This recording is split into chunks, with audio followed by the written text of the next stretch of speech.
Demon slayer season 4 के last episode में हमने देखा था कैसे सारे हशीरास इन्फिनिटी कैसल में एंट्री लेते हैं। हम तांजीरो को देखते हैं जिस पर बहुत सारे डीमंस हमला कर देते हैं, लेकिन तांजीरो वाटर ब्रीथिंग का यूज करके एक ही अटैक में सारे डीमंस को मार देता है और उधर वाटर हशीरा ग्यू भी उसकी मदद करता है।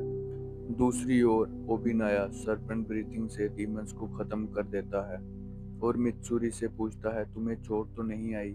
वो ब्लश करते हुए बोलती है नहीं। इसके बाद हम मोचिरो और ग्यूमी को देखते हैं जो इन्फिनिटी कैसल में भाग रहे होते हैं। तभी मोइचिरो ग्यूमी से बोलता है जहाँ पर जितने भी डीमंस हैं वो लगभग लोअर मून जितने पावरफुल हैं। फिर मोइचिरो इमोशनल होते हुए बोलता है मुझे आज भी याद है जब मैं बहुत ज़्यादा बीमार था, तब मास्टर ने ही मेरा ख्याल रखा था और वो जितने भी डीमन स्लेयर मेंबर्स हैं सभी को एक जैसा मानते थे।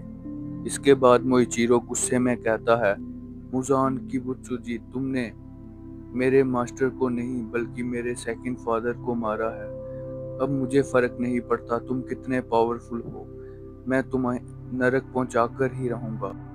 फिर हम सानवी को देखते हैं जो कहीं बैठकर रो रहा होता है और बोलता है मैं मास्टर को नहीं बचा पाया। तभी कुछ डीमंस उस पर अटैक कर देते हैं, लेकिन वो एक ही अटैक में डीमंस को खत्म कर देता है। अब हम इनोस्के को देखते हैं जो कुछ भी समझ नहीं पाता है कि वो कहाँ आ गया है, बट वो खुश भी होता है क्योंकि यहाँ बहुत सारे डीमंस थे और वो अपने न्यू मूव्स उन पे ट्राई कर सकता है। फिर हम जिनेचू को देखते हैं जो कहीं पर जा रहा होता है। वो बोलता है मैं तुम्हें माफ नहीं करूंगा। इसके बाद हम इंसेक्ट हाशिरा शिनोबू को देखते हैं जिसको उसके पास के रूम से खून की स्मेल आ रही थी। जब वो दरवाजा खोलती है तो हमें दिखता है अपर मून 2 डोमा। अब हम शिनोबू का पास्ट देखते हैं। यहाँ पे शिनोबू की बहन कनाए शिनोबू को बोल रही होती है तुम डीमन स्लेयर कॉप को क्विट कर दो और एक सीधी सादी जिंदगी जीना शुरू करो। शिनोबू उससे पूछती है तुम्हारा ऐसा हाल किस डीमन ने किया। कनाए बताती है उस डीमन के सर पे खून के धब्बे थे और फिर उसकी मौत हो जाती है। अब हम प्रेजेंट का सीन देखते हैं। यहाँ डोमा शिनोबू को अपना इंट्रोडक्शन देने लगता है और उसके आसपास काफी सारी लड़कियां मरी हुई थी, पर उनमें से एक लड़की अभी भी जिंदा थी। वो शिनोबू से मदद मांगने लगती है, लेकिन तभी डोमा उस पर अटैक कर देता है। पर शिनोबू उसे उधर से उठाकर दूसरी ओर ले जाती है और उससे कहती है क्या तुम ठीक हो। लेकिन अगले ही पल उस लड़की के काफी सारे टुकड़े हो जाते हैं। ये देखकर शिनोबू हैरान हो जाती है और वो डोमा का वेपन देखती है। इसी वेपन का जिक्र कनाए ने उससे मरते समय किया था, जिसके चलते शिनोबू समझ जाती है कि इसी डीमन ने उसकी बहन को मारा था। फिर डोमा कहता है मैं हूँ इंटरनल पैराडाइज कल्ट का फाउंडर जिसका काम लोगों को और खुद को खुश रखना है। उसकी बात सुनकर शिनोबू कहती है सच में वो लड़की तुम्हारे सामने चिल्ला रही थी। डोमा कहता है इसलिए तो मैंने उसे आजाद कर दिया। अब उसे किसी चीज का डर नहीं है, लोगों को सिर्फ मरने का डर होता है। इसीलिए मैं उन लोगों को खा जाता हूँ। डोमा की ऐसी बातें सुनकर शिनोबू गुस्से में आ जाती है, जिससे डोमा समझ जाता है कि जरूर इसने अपने मन में कोई बात छुपाई है। और वो बोलता है बोल दो वो बात जो तुम कहना चाहती हो। और वो बोलती है तुम ही हो वो डीमन जिसने मेरी बहन को मारा है। डोमा बोलता है कौन। शिनोबू बोलती है याद करो वो भी मेरे जैसे ही कपड़े पहनती थी। डोमा को वो लड़की याद आ जाती है और वो बोलता है हाँ वो लड़की काफी ज्यादा प्यारी थी, लेकिन सूरज की रोशनी के कारण मैं उसे खा नहीं पाया। ये सुनकर शिनोबू डोमा की आंख के अंदर तलवार घुसा देती है। डोमा भी अपनी blood demon technique ice lotus का यूज करता है, जिससे शिनोबू घायल हो जाती है। डोमा के अटैक से वो जगह बहुत ज़्यादा ठंडी हो जाती है, जिससे उधर सांस लेना बहुत मुश्किल हो जाता है। फिर डोमा बोलता है डीमंस को स्टैब करके नहीं मारा जा सकता, उनका गला काटना पड़ता है। शिनोबू बोलती है, अगली बार मैं गला ही काटूंगी, फिलहाल अभी तुम पॉइजन से डील करो। फिर हम देखते हैं डोमा का आधा चेहरा इन्फेक्टेड हो जाता है और उसके चेहरे से खून निकलने लगता है। डोमा डीमंस की टेक्निक को रिवील करते हुए बोलता है, ये पॉइजन उस पॉइजन से ज़्यादा स्ट्रॉन्ग है जो उस रात तुमने पहाड़ पर यूज़ किया था। हम अपर रैंक ये देख सकते हैं कि दूसरे डीमंस क्या कर रहे हैं। हमें यहाँ ये भी पता चलता है कि शिनोबू अपने स्वॉर्ड के ऊपर डबल एज स्वॉर्ड लगाती है जिसके अंदर पॉइजन स्टोर होता है। डोमा अभी तक शिनोबू के पॉइजन को डिकम्पोज कर चुका था और उसे यह भी पता चल चुका था कि शिनोबू अपनी तलवार के अंदर पॉइजन कहाँ लगाती है।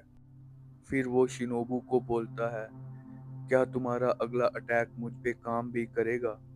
फिर हम डोमा की बैक स्टोरी देखते हैं। बचपन से ही डोमा की आंखें रेनबो कलर की थी, जिसके चलते उसके पेरेंट्स उसे स्पेशल चाइल्ड मानते थे।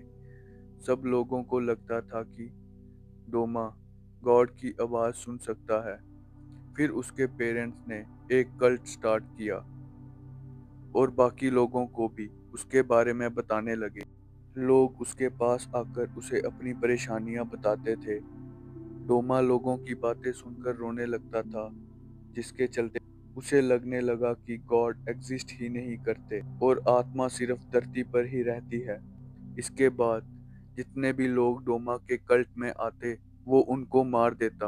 अब प्रेजेंट टाइम में शिनोबू 5 बार डोमा पे पॉइजन से अटैक करती है, पर उसके अटैक का डोमा पे कोई असर नहीं होता।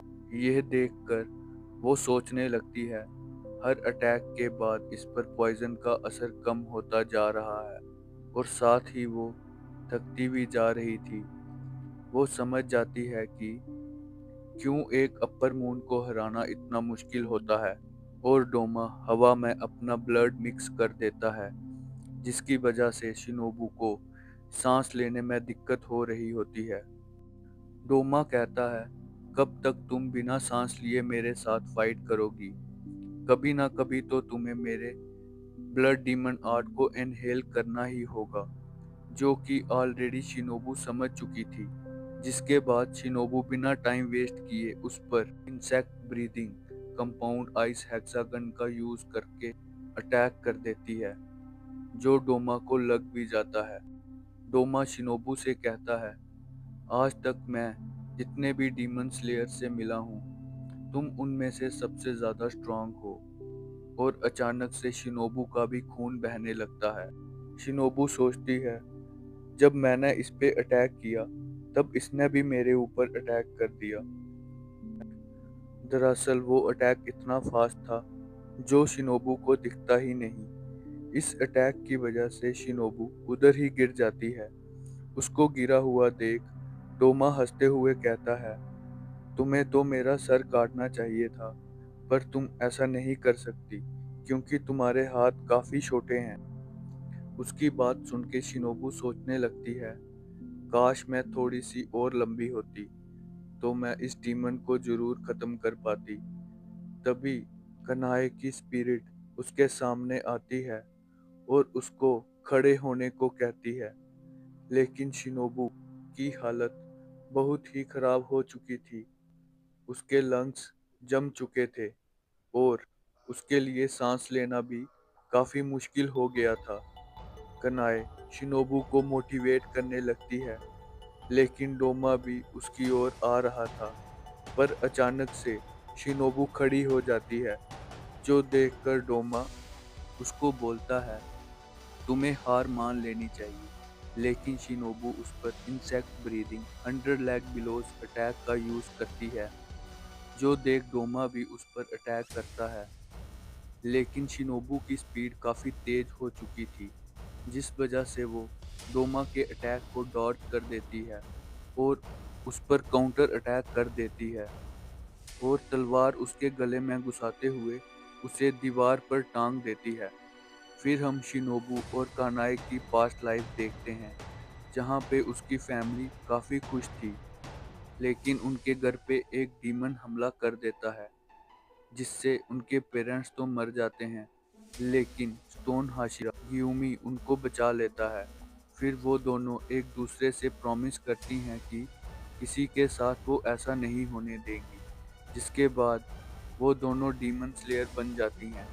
फिर हम प्रेजेंट में देखते हैं, जहाँ शिनोबू सोच रही थी अगर उसने एक अपर रैंक को मार दिया तो वो हजारों लोगों की जान बचा सकती है।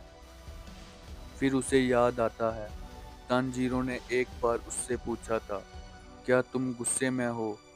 तो वो अब जवाब देती है, हाँ मैं तब से गुस्से में हूँ जब मेरी बड़ी बहन और स्टूडेंट मारे गए थे। फिर धीरे धीरे शिनोबू की तलवार डोमा के गले से निकलने लगती है और वो नीचे गिरने लगती है। डोमा उसे पकड़ लेता है, उसकी बेइज्जती करते हुए बोलता है, उसने इतना ट्राई किया लेकिन वो जीत नहीं पाई, और इतना ज़्यादा कमज़ोर होने के बावजूद वो अभी तक जिंदा कैसे है। और डोमा उसे एब्जॉर्ब करने लगता है। तभी उधर कानाओ आ जाती है, जो शिनोबू को बचाने की कोशिश करती है और उस पर अटैक करती है, जिससे डोमा आसानी से बच जाता है और बोलता है, क्या तुम्हें पता नहीं है, किसी के खाने के टाइम डिस्टर्ब नहीं करना चाहिए। जिससे कानाओ बहुत गुस्से में आ जाती है, लेकिन वो देखने के अलावा कुछ नहीं कर पाती है और देखते ही देखते डोमा शिनोबू को पूरी तरह कंज्यूम कर देता है।